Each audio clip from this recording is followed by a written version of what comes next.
Bismillahirrahmanirrahim. Assalamualaikum warahmatullahi wabarakatuh.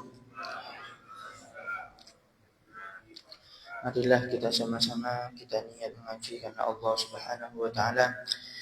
Kita niat mengaji untuk menggembirakan hati Nabi Muhammad sallallahu alaihi wasallam. Mudah-mudahan kita semuanya mendapatkan syafaat baginda Nabi Muhammad sallallahu alaihi wasallam.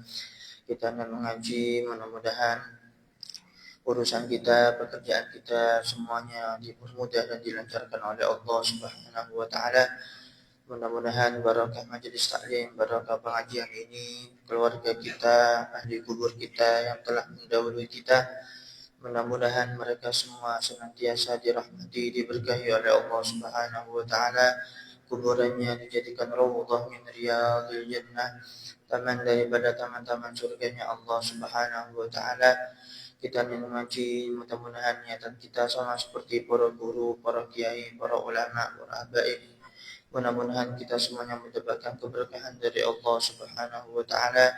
Kita niat mengaji, mudah-mudahan yang sakit dari keluarga kita, yang sakit dari anak keturunan kita, yang sakit dari jamaah kita, yang sakit dari guru-guru kita, mudah-mudahan penyakitnya segera diangkat oleh Allah Subhanahu wa taala, musibah dan ujiannya segera diangkat oleh Allah Subhanahu wa taala. Kita niat mengaji, mudah-mudahan barakah majelis taklim, keluarga kita senantiasa dijaga dan dilindungi oleh Allah Subhanahu wa taala dari segala bala, dari segala musibah, dari segala penyakit, kejelekan sekecil apapun. Mudah-mudahan barakah majelis taklim kita semua dicatat oleh Allah Subhanahu wa taala sebagai hamba-hamba yang istiqamah, hamba-hamba yang takwa, dan mudah-mudahan kita semua diberikan rezeki yang halal, yang barakah, yang melimpah, yang mengantarkan kita mendapatkan kenikmatan di dunia sebelum kenikmatan di akhirat.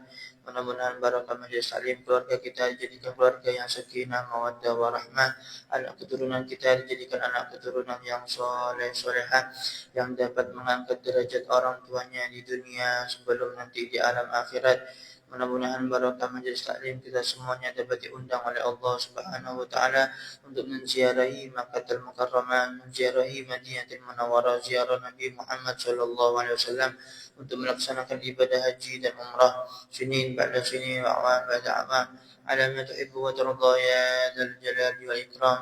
Mudah-mudahan barakah majelis taklim kita semua senantiasa dicintai Allah, dicintai oleh Nabi Muhammad sallallahu alaihi wasallam, selalu diberikan kemudahan dan taufik oleh Allah Subhanahu wa taala, beruntung di dunia, beruntung di akhirat, selamat di dunia, selamat di akhirat, dan Allah tutup hidup kita nanti setelah panjang umur, sehat walafiat, dalam keadaan husnul khatimah ala hadhihi niyat wa kulli niyat min niyatin salihah jami'an li khairid dunya wal akhirah wa naimiha wa ala man wa salafuna salihun wa ala man wa masyayikhina yudkhilu niyatina fi niyatihim wa ulumana fi ulumihim wa matalibana fi matalibihim wa maqasidana fi maqasidihim wa akhlaqana fi akhlaqihim wa nastahdiru Allahumma zakiyya at-tahira fi hadzal majlis al-mubarak wa nuhdi lahum al-fatiha ila nabiyina Muhammadin sallallahu alaihi wasallam bi sirril fatiha. A'udzu billahi minasyaitonir rajim. Bismillahirrahmanirrahim. Alhamdulillahi rabbil alamin arrahmanir rahim maliki yaumiddin iyyaka na'budu wa iyyaka nasta'in ihdinas siratal mustaqim siratal ladzina an'amta 'alaihim ghairil maghdubi 'alaihim waladdallin amin. Bismillahirrahmanirrahim. Alhamdulillahi rabbil alamin wal 'aqibatu lil muttaqin wa la 'udwana illa 'alal zalimin. Wassalatu wassalamu 'ala habibi rabbil alamin سيدنا وحبيبنا وشفيعنا وقرة أعيننا ومنقذنا ومولانا محمد وعلى آله وصحبه أجمعين. سبحانك لا علم لنا إلا ما علمتنا إنك أنت العليم الحكيم. رب اشرح لي صدري ويسر لي أمري واحلل عقدة من لساني يفقهوا قولي وسدد لساني واهد قلبي بأمر النبي صلى الله عليه وسلم. قال مشيخنا وشيخ المؤلف رحمهم الله تعالى ونفعنا بهم وبعلومهم وبركاتهم وأسرارهم في الدارين آمين يا رب العالمين. أما بعد، معاشر المسلمين والمسلمات, bapak-bapak, ibu-ibu, serta saudara-saudara sekalian, umat baginda Nabi Muhammad sallallahu alaihi wasallam, jamaah majelis taklim di hari Ahad ba'da subuh di Masjid Raya Al-Mustaqim, yang mudah-mudahan kita semua senantiasa dirahmati, diberkahi oleh Allah Subhanahu wa taala. Doa-doa dan hajat-hajat kita yang selalu kita langitkan mudah-mudahan diijabahi dan dikabulkan oleh Allah Subhanahu wa taala. Amin ya rabbal alamin. Ma'asyiral muslimin wal muslimat rahimakumullah. Alhamdulillah tsumma alhamdulillah. Segala puji bagi Allah Subhanahu wa taala atas segala karunia dan limpahan nikmat yang Allah berikan kepada kita, sehingga Allah berikan kenikmatan sehat, nikmat iman, nikmat Islam, dan Allah sampaikan kita semuanya di hari-hari yang mulia. Terutama kita semua sekarang berada di 10 hari pertama daripada bulan Dzulhijjah, yang mana Allah Subhanahu wa taala banyak berikan karunia dan anugerah di 10 hari pertama daripada bulan Dzulhijjah ini. Harapannya mudah-mudahan kita selalu diberikan kekuatan oleh Allah Subhanahu wa taala, diberikan keistiqomahan untuk selalu beribadah dan mendekatkan diri kita kepada Allah Subhanahu wa taala. Amin ya rabbal alamin. Karena saking mulianya 10 hari pertama bulan Dzulhijjah ini, Allah Subhanahu wa taala bersumpah di dalam Al-Qur'annya surat Al-Fajr, di mana Allah Subhanahu wa taala berfirman, wal fajri walayalin ashr, demi waktu fajar, alias Allah Subhanahu wa taala bersumpah dengan waktu fajar, yaitu waktu subuh, yang mana tidak lain tidak bukan ketika Allah Subhanahu wa taala bersumpah akan sesuatu, maka di dalam sumpah tersebut memiliki keistimewaan dan kehebatan tersendiri di sisi Allah Subhanahu wa taala. Kemudian lanjutan ayatnya, walayalin ashr, dan demi 10 malam daripada bulan Dzulhijjah, seperti yang ditafsiri oleh sahabat Abdullah ibni Abbas dan sahabat Abdullah ibni Zubair.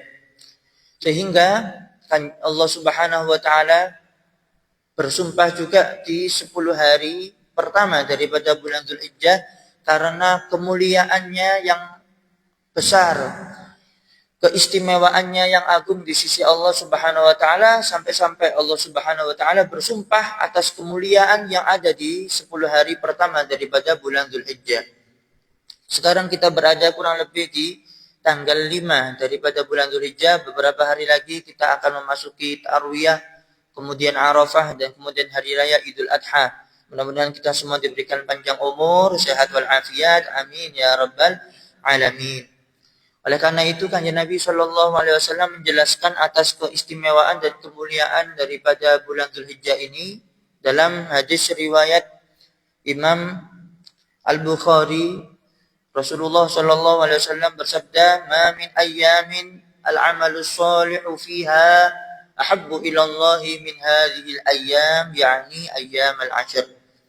Tidaklah ada hari-hari yang mana amalan-amalan yang soleh, ibadah-ibadah yang dilakukan oleh seorang hamba, apabila dilakukan di hari-hari tersebut, lebih Allah cintai ketimbang hari-hari yang lain. Maka menurut para ulama dan para sahabatnya Rasulullah, maksud daripada hari-hari tersebut adalah ayyamul ashr, yaitu adalah 10 hari pertama daripada bulan Dzulhijjah. Sampai-sampai para sahabat bertanya kepada Kanjeng Nabi sallallahu alaihi wasallam, "Ya Rasulullah, walal jihadu fi sabilillah." Wahai Kanjeng Nabi, bahkan jihad, perang di jalannya Allah Subhanahu wa taala tidak dapat menandingi amalan-amalan yang soleh, ibadah-ibadah yang dilakukan di 10 hari pertama bulan Dzulhijjah. Maka kata Kanjeng Nabi sallallahu alaihi wasallam, "Walal jihadu fi sabilillah." Bahkan jihad di jalannya Allah tidak mampu menandingi amalan-amalan yang soleh, ibadah-ibadah yang dilakukan di 10 hari pertama daripada bulan Dzulhijjah. Katakannya Nabi, illa rajulun, kecuali ada satu orang, kharaja bi nafsihi wa malihi falam yarji' min dzalika bi syai'. Kecuali ada satu orang yang keluar jihad membawa hartanya, membawa nyawanya, kemudian dia pulang dalam keadaan mati syahid. Pulang tidak membawa nyawanya lagi, pulang tidak membawa hartanya lagi, alias dia mati syahid, barulah orang tersebut bisa menandingi amalan soleh atau ibadah yang dilakukan di 10 hari pertama bulan Dzulhijjah. Saking apanya Pak? Saking hebatnya pahala dan ganjaran yang Allah Subhanahu wa taala berikan kepada hamba-hambanya yang beribadah di 10 hari pertama daripada bulan Dzulhijjah.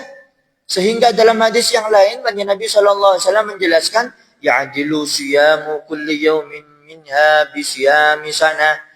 Satu hari puasa di satu bulan Dzulhijjah, 10 hari pertama bulan Dzulhijjah ini menandingi puasa 1 tahun. Wa qiyamu lailatin minha bi qiyami lailatul qadr, dan satu qiyamul lail, satu salat malam kita yang kita lakukan di 10 hari daripada bulan Dzulhijjah, yaitu malam-malam di 10 hari pertama ini yang kita sekarang berada di dalamnya, itu seperti orang yang qiyamul lail, seperti orang yang ibadah dan bertepatan pada Lailatul Qadar.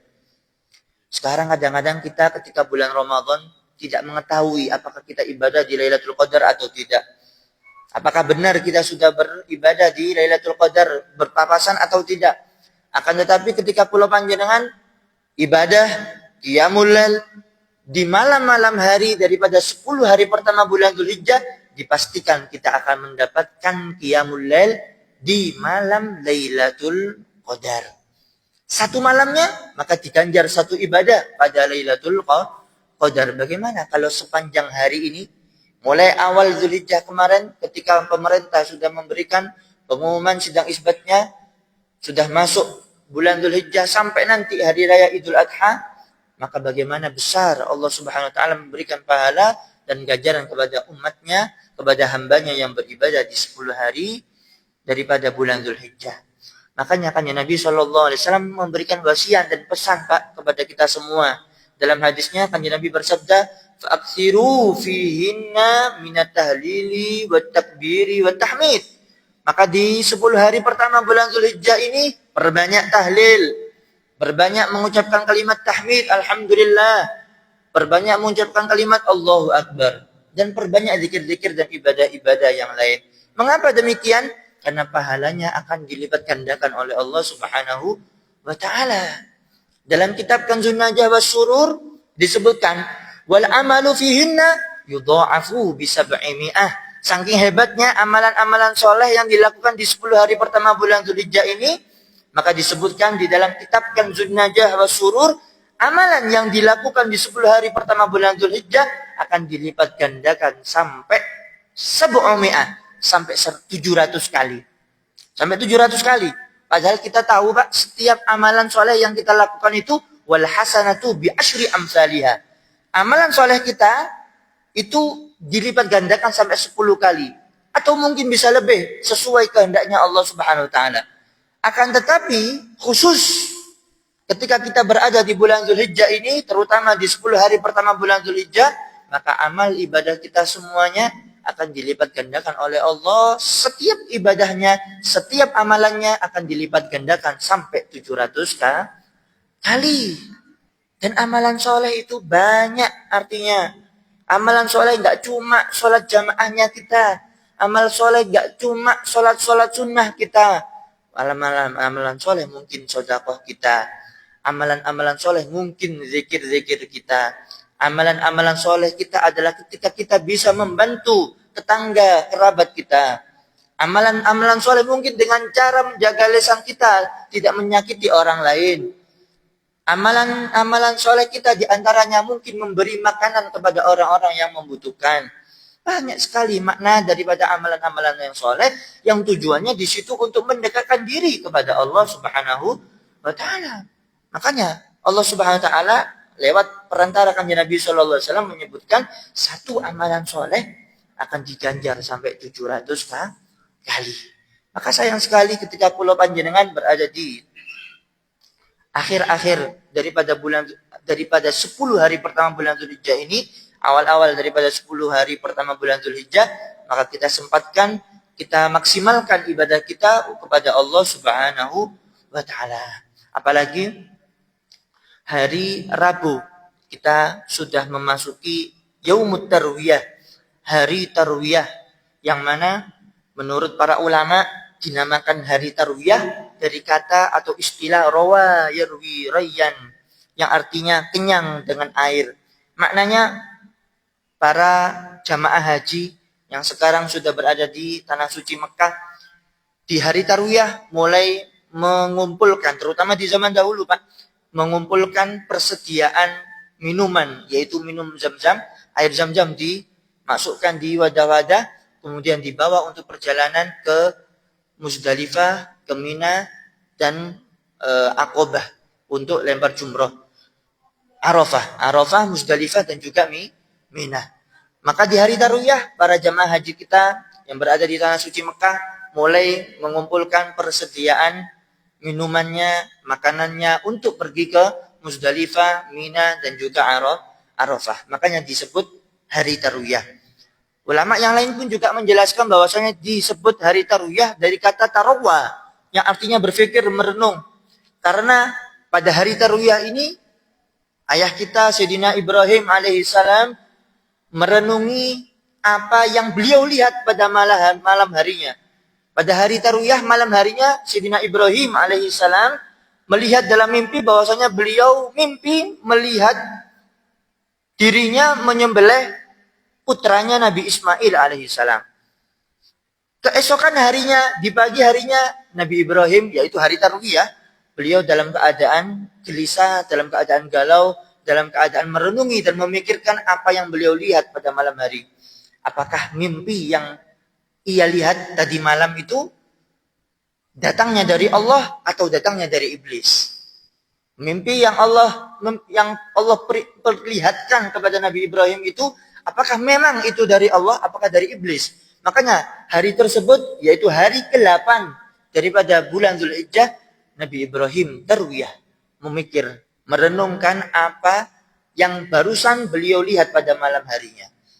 Sehingga keesokan harinya pada hari Arafah datang mimpi dan wahyu dari Allah Subhanahu wa taala bahwasanya Nabi Ibrahim secara resmi diperintah untuk menyembelih putranya. Maknanya beliau mulai memahami bahwasanya mimpi yang beliau lihat itu datangnya dari Allah Subhanahu wa taala untuk menyembelih putranya Nabi Ismail. Makanya hari itu, hari ke-9 daripada bulan Dzulhijjah, beliau Arafah. Beliau mengetahui wahyu dan perintahnya Allah Subhanahu wa taala. Sehingga hari itu dikenal dengan hari Arafah.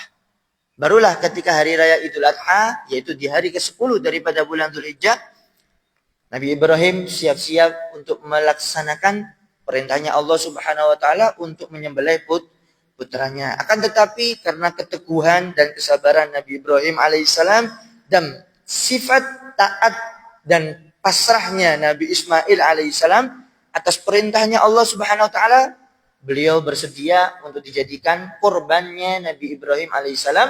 Maka itu semua dibayar oleh Allah Subhanahu wa taala, diganjar oleh Allah Subhanahu wa taala, dan digantikan oleh kambing yang dulu pernah disedekahkan oleh putra Nabi Adam yang bernama Habil. Jadi dulu Nabi Adam putranya, yaitu adalah Qabil dan Habil, diperintah oleh Allah Subhanahu wa taala untuk memberikan sedekah yang terbaik. Maka Habil, putra Nabi Adam yang bernama Habil ini, mengeluarkan hasil ternaknya yang terbaik. Waktu itu domba yang besar, yang paling baik. Akhirnya beliau taruh di atas gunung, diambil oleh api, pertanda bahwasanya sedekahnya diterima oleh Allah Subhanahu wa taala. Qabil saudaranya ketika diperintah oleh Allah Subhanahu wa taala untuk bersedekah, maka dia hanya mengeluarkan hasil panennya yang buruk, yang biasa, yang jelek. Sehingga ketika ditaruh di atas gunung tidak diterima oleh Allah Subhanahu wa taala, yang diterima hanya sedekahnya atau hewan yang disedekahkan oleh Habil. Maka diangkatlah kambing tersebut, domba tersebut yang besar ke surga dan kambing tersebut dan domba tersebut yang sebagai ganti daripada Nabi Ismail alaihissalam dan dikorban setiap tanggal 10 Dzulhijjah yang sekarang kita kenal dengan hari raya Idul Adha. Itulah sejarah di dalam Islam tentang penamaan Tarwiyah, penamaan Arafah dan hari raya Idul Adha. Kemudian ibadah yang dilakukan di 10 hari pertama daripada bulan Dzulhijjah ini dan kemuliaan yang Allah berikan kepada orang yang memuliakan 10 hari pertama bulan Dzulhijjah ini menurut para ulama akan mendapatkan 10 kebaikan.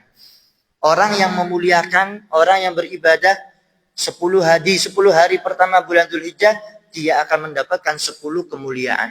Apa itu 10 kemuliaan yang akan didapatkan orang yang memuliakan 10 hari pertama bulan Dzulhijjah? Yang pertama adalah az-ziyadatu fi umrih. Umurnya akan ditambah oleh Allah. Umurnya akan dibarakahi oleh Allah. Al-barakatu fi umrih. Umurnya akan dibarakahi oleh Allah. Siapa yang memuliakan 10 hari pertama bulan Dzulhijjah, al-barakatu fi umrih, umurnya akan dibarakahi oleh Allah. Itu yang pertama. Yang kedua, az-ziyadatu fi malih. Yang kedua, hartanya, rezekinya akan ditambah oleh Allah Subhanahu wa taala. Memuliakan 10 hari pertama bulan Dzulhijjah, maknanya dia akan mendapatkan keberkahan di umurnya dan juga ditambah hartanya. Wal hifdzu fi iyalih, yang ketiga keluarganya dijaga, dilindungi oleh Allah Subhanahu wa taala. Ternyata ibadah di 10 hari pertama bulan Dzulhijjah kebaikannya enggak hanya dirasakan oleh kita sendiri, tapi dirasakan oleh keluarga-keluarga kita. Orang yang ibadah di 10 hari pertama bulan Dzulhijjah, keluarganya akan dijaga oleh Allah Subhanahu wa taala. Wat takfiru fi darakatih, dan dosa-dosanya diampuni oleh Allah Subhanahu wa taala. Wat takfiru fi sayyi'atih, dosa-dosanya diampuni oleh Allah Subhanahu wa taala. Yang kelima, wat tad'ifu fi hasanatih, amalan-amalan soleh, kebaikan-kebaikan yang dia lakukan dilipat gandakan oleh Allah Subhanahu wa taala. Itu yang kelima. Yang keenam, wat tashilu fi sakaratih, dipermudah sakaratul mautnya. Ternyata kebaikan yang kita rasakan ketika orang memuliakan 10 hari pertama bulan Dzulhijjah, gak hanya kebaikan di dunia, tapi insya Allah melanjutkan sampai kebaikan di akhirat. Awal mulanya adalah at-tashil fi sakarate, dipermudah sakaratul maut, karena sakaratul maut atau kematian ini adalah pemisah antara dunia dan akhirat. Jenjang kehidupan yang baru setelah kita hidup di alam dunia. Makanya at-tashilu fi sakarate, dimudahkan sakaratul mautnya. Yang ketujuh, wadiya'u fi qabrih, dan juga alam kuburnya akan diterangi oleh Allah Subhanahu wa taala. Akan diberikan cahaya oleh Allah Subhanahu wa taala. Itu yang ketujuh. Yang ke-8, wattathqilu fi mizanih. Yang ke-8, timbangan amal solehnya nanti di hari kiamat akan diberatkan oleh Allah Subhanahu wa taala. Timbangan kita akan diberatkan oleh Allah Subhanahu wa taala bagi siapa-siapa yang memuliakan 10 hari pertama daripada bulan Dzulhijjah. Kemudian wassalamatu min darakatih, yang ke-9, diberikan keselamatan dari siksa api nerakanya Allah Subhanahu wa ta'ala. Orang yang memuliakan 10 hari pertama bulan Dzulhijjah akan diberikan keselamatan dari api nerakanya Allah Subhanahu wa ta'ala. Yang ke-10 adalah was-su'ud fi darajatih. Yang ke-10 adalah dapat terus naik di derajatnya Allah Subhanahu wa taala, alias derajat kita nanti di surganya Allah Subhanahu wa taala. 10 hal tadi Pak, orang yang memuliakan 10 hari pertama bulan Dzulhijjah yang sekarang kita berada di pertengahan itu, maka Allah akan memberikan 10 kemuliaan di dunia sampai di akhirat. Barakah umurnya, rezekinya ditambah oleh Allah Subhanahu wa taala, kemudian keluarganya dijaga oleh Allah Subhanahu wa taala, dosa-dosanya diampuni oleh Allah, pahalanya dilipat gandakan oleh Allah, sakaratul mautnya akan dipermudah oleh Allah, timbangannya akan diberatkan oleh Allah Subhanahu wa taala, alam kuburnya akan diterangi oleh Allah Subhanahu wa taala, dihindarkan dari api neraka Allah dan naik di derajat surga yang paling tinggi. Amin Allahumma amin. Mudah-mudahan kita semuanya mendapatkan itu semua. Amin ya rabbal alamin. Kemudian setelah kita mengetahui 10 kemuliaan daripada bulan Dzulhijjah ini, maka di hari ke-8 termasuk hari yang mulia juga, yaitu adalah hari Tarwiyah, salah satu hari yang mulia di bulan Dzulhijjah. Seperti yang kami jelaskan tadi, bahwasanya hari Tarwiyah merupakan hari ketika jamaah haji mengambil perbekalan untuk minum air zam-zam dan perbekalan yang lain untuk pergi ke Muzdalifah, Arafah dan juga Mina. Kemudian kanjeng Nabi SAW dalam hadisnya beliau menjelaskan bahwasanya siyamu yaumit tarwiyah kafaratu sanah, bahwasanya puasa satu hari daripada hari tarwiyah, Allah Subhanahu wa taala akan memberikan pengampunan dosa selama 1 tahun. Siapapun yang bisa berpuasa di hari tarwiyah, 1 hari puasa, maka dosanya 1 tahun akan diampuni oleh Allah Subhanahu wa taala. Tadi juga kita jelaskan bahwasanya siapapun yang puasa di 10 hari pertama bulan Dzulhijjah, maka ganjaran setiap hari puasanya adalah seakan-akan orang tersebut berpuasa selama satu tahun. Sekarang hadis yang lain kanjeng Nabi telah bersabda, siyamu yaumit tarwiyah kafaratu sanatin. Puasa hari tarwiyah maka akan melebur dosa selama 1 tahun. Puasa hari tarwiyah seakan-akan dapat menghapus dosa selama satu tahun. Ya, jadi prosesi ibadah sebagaimana jamaah haji yang ada di tanah suci, mereka mulai ibadah, mulai persiapan untuk Muzdalifah, Mina dan juga Arafah, maka kita dianjurkan juga meskipun pulau panjenengan berada di tanah air, kita bisa menambahi ibadah kita mungkin, karena mungkin di antara kita tidak mampu puasa mulai tanggal 1, 2 Dzulhijjah, maka eman-eman kalau kita sudah di tanggal 8 Dzulhijjah, 9 Dzulhijjah, yaitu hari Tarwiyah yang insya Allah jatuh pada hari Rabu besok, dan hari Arafah yang jatuh pada hari Kamis besok, kita bisa puasa minimal 2 hari. Minimal lagi kalau nggak bisa hari Arafah, jangan sampai tidak puasa. Kenapa? Pahalanya sangat besar di sisi Allah Subhanahu wa taala.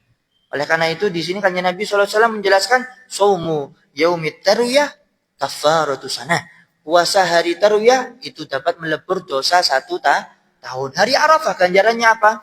Wa kafara wa saumu yaumi Arafah kafaratu sanatain. Puasa hari Arafah itu dapat melebur 2 tahun. 2 tahun ini 2 tahun yang bagaimana? Menurut hadis kanjeng Nabi SAW, wasanatil lati qablahu wallati ba'dahu. Katakannya Nabi SAW, puasa Arafah itu dapat melebur dosa 2 tahun, yang mana 1 tahun sebelumnya dan 1 tahun setelahnya.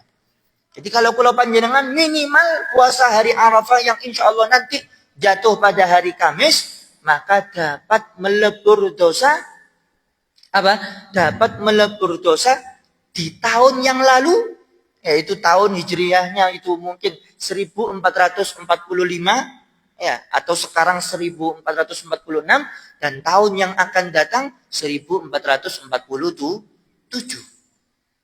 Ya, kalau kita sudah ada di hadapannya Allah Subhanahu wa taala, maka amalan-amalan soleh yang seperti ini Pak yang kita harapkan. Setiap maknanya, ini salah satu ulama juga menjelaskan bahwasanya ketika kula panjenengan puasa Arafah, ketika kula panjenengan puasa hari Arafah, dosa-dosa kita 1 tahun yang lalu dan dosa-dosa kita yang akan datang akan diampuni oleh Allah Subhanahu wa taala, maka ada jaminan kita bisa panjang umur sampai akan datang. Menurut para ulama, dari hadis kanjeng Nabi bahwasanya dosa orang yang puasa hari Arafah tahun yang lalu dan yang akan datang akan diampuni oleh Allah Subhanahu wa taala, maka ada jaminan panjang umur sampai 1 tahun yang akan datang. Loh kok bisa? Karena kan Nabi bersabda, dosa 1 tahun yang akan datang akan diampuni. Maknanya seseorang nggak akan diampuni kecuali dia masih hidup. Kalau dia meninggal, apa yang akan diampuni? Dia nggak punya dosa. Makanya di tahun yang akan datang dosa-dosanya diampuni, alias dia akan dipanjangkan umurnya sampai 1 tahun yang akan datang. Tahun depan dia puasa, maka tahun depannya dia akan diberikan panjang umur sampai tahun depan. Maka kesempatan puasa Arafah gak cuma mendapatkan penghapusan dosa, tapi juga diberikan panjang umur dan kita sampai di tahun-tahun yang akan datang. Syukur-syukur pulau panjenengan bisa hari Arafah nanti di padang Arafah. Amin ya rabbal alamin. Wa ma 'ala Allah bimahal. Enggak ada yang mustahil bagi Gusti Allah. Mungkin tahun ini kita Arafah di Saujajar atau Lesan Puro atau Sekar Puro ini. Tapi insya Allah tahun-tahun yang akan datang, karena kita punya niat, punya tekad, nggak ada yang mustahil bagi Allah. Kita nanti akan berarafah di padang Arafah. Amin. Allahumma amin. Makanya kan ya Nabi Shallallahu Alaihi Wasallam dalam hadisnya yang lain, beliau menyebutkan bahwasanya pada hari Arafah ini Allah Subhanahu Wa Taala yaghfiru li bani Adam adada sya'ri ghanami kalbin. Sesungguhnya Allah Subhanahu Wa Taala menghapus dosanya Bani Adam, menghapus dosanya manusia sebanyak bulu domba Bani Kalb, sebanyak bulu dombanya kabilah Kalb, yaitu kabilah yang paling banyak di Arab. Ya, jangan hitung ya, 1 bulu domba yang ada di sekitar panjenengan itu berapa bulu dombanya. Nah ini satu kabilah, satu daerah, ya satu bangsa. Kemudian kita tahu di situ ada banyak kambingnya dan sebanyak itu pula Allah Subhanahu Wa Taala mengampuni hamba-hambanya ketika hari Arafah. Makanya dalam hadis yang lain juga disebutkan bahwasanya pada hari Arafah banyak Allah Subhanahu Wa Taala mengampuni plus membebaskan hamba-hambanya dari siksa api neraka. Ternyata hari Arafah tidak hanya kemuliaannya didapatkan orang-orang yang di Arafah. Tidak, orang-orang yang berada di tanah air, di rumahnya masing-masing, apabila hari-harinya digunakan untuk ibadah, hari-harinya untuk berpuasa, maka dia potensi mendapatkan ampunannya Allah juga sangatlah besar. Maka kesempatan ketika kita nanti di hari Arafah, mungkin bisa puasa, bisa perbanyak zikir, perbanyak mengucapkan kalimat la ilaha illallah la syarikalah lahul mulku wa lahul hamdu yuhyi wa yumiit wa huwa ala kulli syai'in qadir. Dan juga zikir-zikir yang lain, karena kanjeng Nabi sallallahu alaihi wasallam bersabda khairud du'a yaumi Arafah. Sebaik-baik doa adalah doa yang dipanjatkan pada hari Arafah. Paham nggih? Jadi kesempatan kula panjenengan nanti hari Rabu kita puasa tarwiyah. Kalau tidak bisa, eman-eman nanti hari Arafah, hari Kamisnya, kita gunakan waktu kita sempatkan mungkin ini dalam 1 tahun sekali, puasa Arafah, akan tetapi pahalanya, ganjarannya sangat-sangat menguntungkan kita, sekaligus kita mendapatkan jaminan bisa panjang umur sampai di tahun yang akan datang. Terakhir adalah yang ke-10, yaitu adalah hari raya Idul Adha. Katakan Nabi Shallallahu Alaihi Wasallam, sesungguhnya tidak ada amalan Bani Adam, amalan manusia, amalan umat Nabi Muhammad yang lebih afdol kecuali di hari raya Idul Adha dengan cara menyembelih hewan kurban.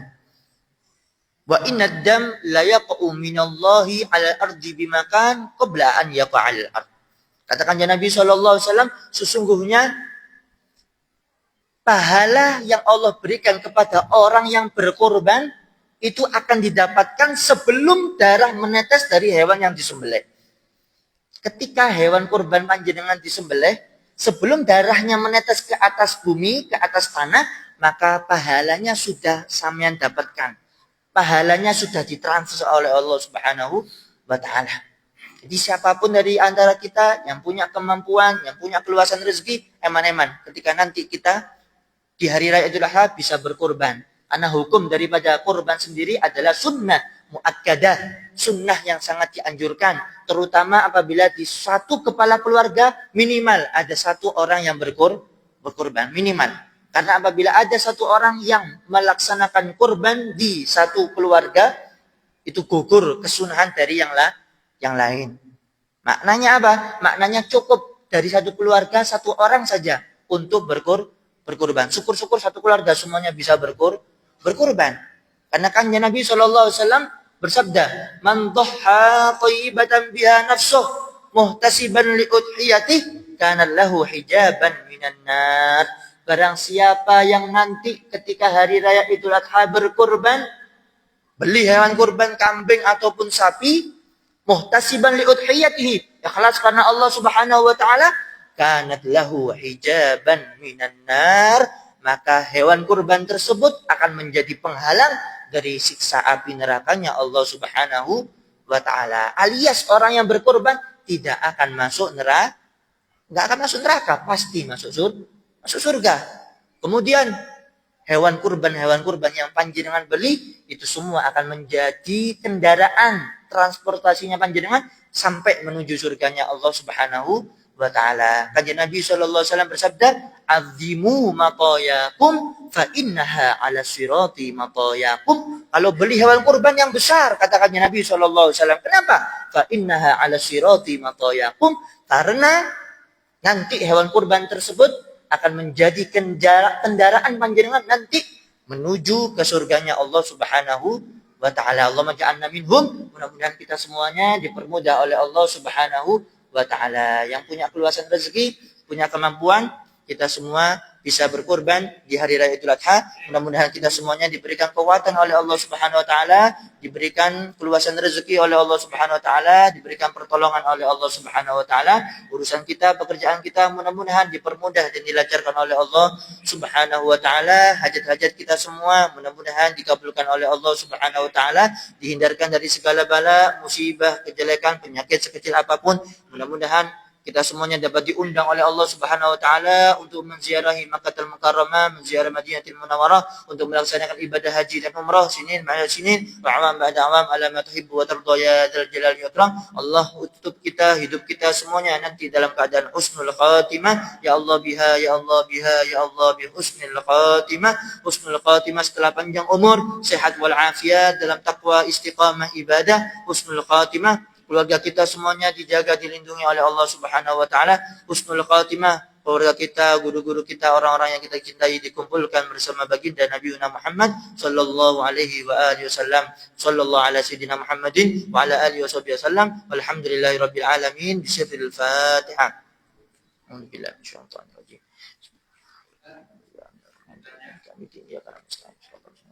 Monggo.